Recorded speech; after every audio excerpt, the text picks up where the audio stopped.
یہی وجہ ہے اقبال نے کہا تھا وقت فرصت ہے کہاں، کام ابھی باقی ہے، نور توحید کا اتمام ابھی باقی ہے۔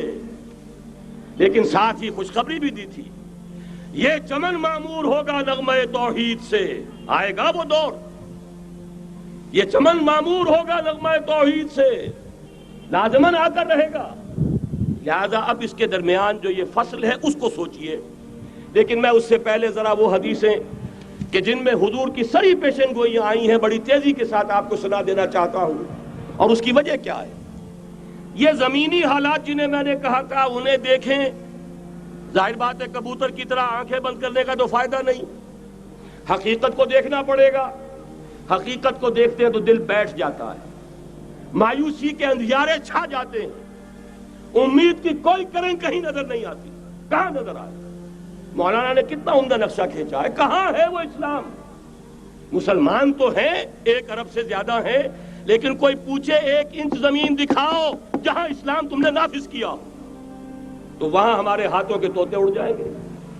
نتیجہ یہ ہے کہ حالات تو زمینی جو ہے وہ ہے مایوس کن۔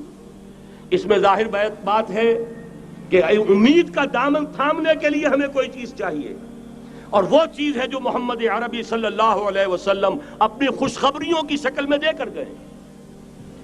آپ نے اپنے دور سے لے کر قیامت تک 5 دور گنوا دیے۔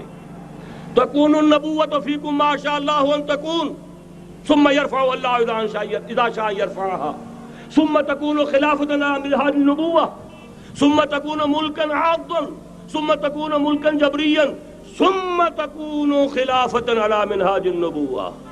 یہ طویل حدیث کا میں نے صرف خلاصہ سنایا ہے آپ کو۔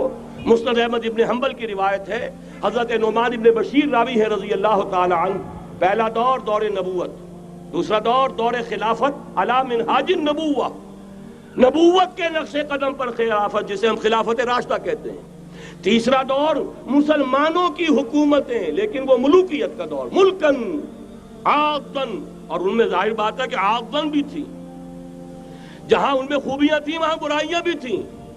وہی حجاج ابن یوسف جس نے ایک مسلمان لڑکی کے خط کے اوپر فوج بھیجی ہے، وہی حجاج ابن یوسف ہے کہ سینکڑوں تابعین کے سر اس نے قلم کرائے ہیں، وہی حجاج ابن یوسف۔ وہی خلیفہ کہ جس نے فوج کشی کی اجازت دی تھی سندھ پر، وہی خلیفہ ہے جس نے بلا کر محمد ابن قاسم کو شہید کیا ہے کہ یہ پاپولر ہوتا چلا جا رہا ہے، ملوکیت کے لیے تو اس سے بڑا خطرہ اور کوئی نہیں۔ اس لیے کہ سندھ کے ہندوؤں نے ان کے بت بنا لیے تھے۔ یہ نوجوان در جوانی توبہ کردن شیوائے پیغمبریس، یہ نوجوان اور اتنا نیک اور پارسا ان کے بت بنا کر مندروں میں رکھ دیے گئے۔ اندیشہ ہو گیا کہ یہ تو پاپولر ہو گیا تو ہمارے خلاف بغاوت کر دے گا، بلا کر شہید کر دیا گیا۔ بہرحال تیسرا دور تھا وہ ملکن عاضن، کچ کھلی ملوکیت۔ چوتھا دور تھا ملکن جبرین، غلامی کی ملوکیت۔ پہلے کم سے کم بادشاہ مسلمان نام کے تو تھے، اب تو ہم ملکہ برطانیہ کے زیر نگیں تھے، تاج برطانیہ کے غلام تھے، کہیں ولندیزیوں کے غلام تھے، کہیں کسی اور کے غلام تھے، کہیں اطالویوں کے غلام تھے، کہیں فرانسیسیوں کے غلام تھے۔ یہ چوتھا دور نوٹ کر لیجئے، آدھا ختم ہو گیا، آدھا باقی ہے۔ براہ راست غلامی کا دور ختم ہو گیا، لیکن ریموٹ کنٹرول والی انہی کی غلامی اب بھی چل رہی ہے۔ فیصلہ وہی ہے جو مولانا نے کہا تسبیح یا امریکہ یا امریکہ یا امریکہ، وہی لوگ، وہی ذہن، وہی ان کی بود و باش، وہی ان کی معاشرت، وہی ان کی سوچ، وہی ان کے اقدار، وہی ان کے نظریات، وہی ان کی معاشیات، وہی ان کی معاشرت، ہر شے وہی ہے، صرف رنگ کا فرق ہے اور کچھ نہیں۔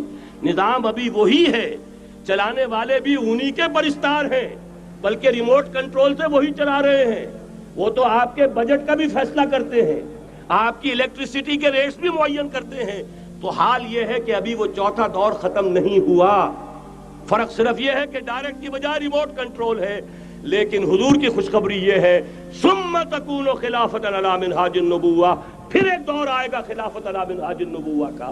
یہ محمد الرسول اللہ کی نوید ہے، وہو الصادق المصدوق، وہ سچے ہیں، ان کی صداقت پر خود اللہ گواہ ہے۔ لہذا وہ دور آ کر رہے گا، اس میں کسی بھی بندہ مومن کے لیے کسی شک و شبے کی کوئی گنجائش نہیں۔ اگلی حدیث اگلی سنیے، اب جب یہ دور آئے گا تو عالمی ہوگا، جیو ورلڈ آرڈر نہیں ہوگا، جسٹ ورلڈ آرڈر ہوگا۔ یہ نیو ورلڈ آرڈر NWO، حقیقت میں جیو ورلڈ آرڈر ہے JWO، لیکن اسی کو بدلنا ہے جسٹ ورلڈ آرڈر آف اسلام، اور وہ گلوبل ہوگا۔ دو حدیثوں کا تذکرہ کر دوں۔ حضرت ثوبان حضور کے ایک آزاد شدہ غلام تھے، وہ روایت کرتے ہیں، مسلم شریف کی روایت ہے، یہ صحیحین میں فرماتے ہیں کہ حضور نے ارشاد فرمایا، ان اللہ زوالی الارض فرائیت مشارقها ومغاربها وان امتی سیبلغ ملکها ما زوی لی منها، رواہ مسلم رحمہ اللہ۔ حضور فرماتے ہیں اللہ تعالیٰ نے میرے لیے پوری زمین کو لپیٹ دیا، یہاں تک کہ میں نے اس کے سارے مشرق دیکھ لیے، سارے مغرب دیکھ لیے، اور سن لو مجھ سے، ٹیک اٹ فرام می، میری امت کی حکومت ان تمام علاقوں پر قائم ہو کر رہے گی جو مجھے زمین کو لپیٹ کر اور سکیڑ کر دکھا دیے گئے۔ گلوبل ہوگی کہ نہیں؟ دوسری حدیث سنیے، یہ پھر مسند احمد ابن حنبل کی ہے۔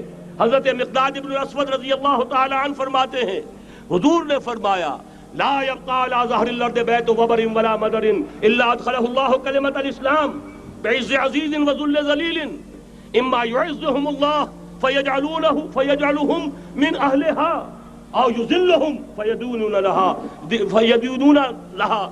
یہ ہے حدیث مسند احمد ابن حنبل کی۔ اور حضرت مقداد فرماتے پھر میں نے کہا اچھا تب تو ہو جائے گی وہی بات، وَيَكُونَ الدِّينُ كُلُّهُ لِلَّهِ، دین کل کا کل اللہ کے لیے ہو جائے گا۔ حدیث کا ترجمہ یہ ہے کہ حضور نے فرمایا، روئے زمین پر نہ کوئی اینٹ گارے کا بنا ہوا گھر رہے گا، نہ کوئی اونٹ کے بالوں کے بنے ہوئے کمبلوں کا خیمہ رہے گا جس میں اللہ تعالیٰ کلمہ اسلام کو داخل نہ کر دے۔ لیکن یہ داخلہ دو طریقے سے ہوگا، بعز عزیز و ذل ذلیل، یا صاحب عزت کے اعزاز کے ساتھ، یا کسی مغلوب کی مغلوبیت کے ساتھ، یعنی یا تو اللہ تعالیٰ ان کا اعزاز فرمائے گا اور وہ کلمہ اسلام کے خود قائل ہو جائیں گے۔ جب گھر والا خیمے والا اسلام لے آئے گا تو اسلام اس کے گھر میں داخل ہوگا، اس کو بھی عزت نصیب ہوگی۔ وَلِلَّهِ الْعِزَّةُ وَلِرَسُولِهِ وَلِلْمُؤْمِنِينَ، عزت تو حق ہے اللہ کا، اس کے رسول کا اور اہل ایمان کا۔ اور اگر وہ اسلام قبول نہیں کرے گا تو یؤتُ الْجِزْیَةَ عَنْ یَدٍ وَهُمْ صَاغِرُونَ، چھوٹے ہو کر رہنا پڑے گا، جزیہ دینا ہوگا، اسلام کی بالادستی قبول کرنی ہوگی۔ بتائیے اس کے بعد بھی کوئی شک ہے؟ یہ ہے آسمانی نقشہ۔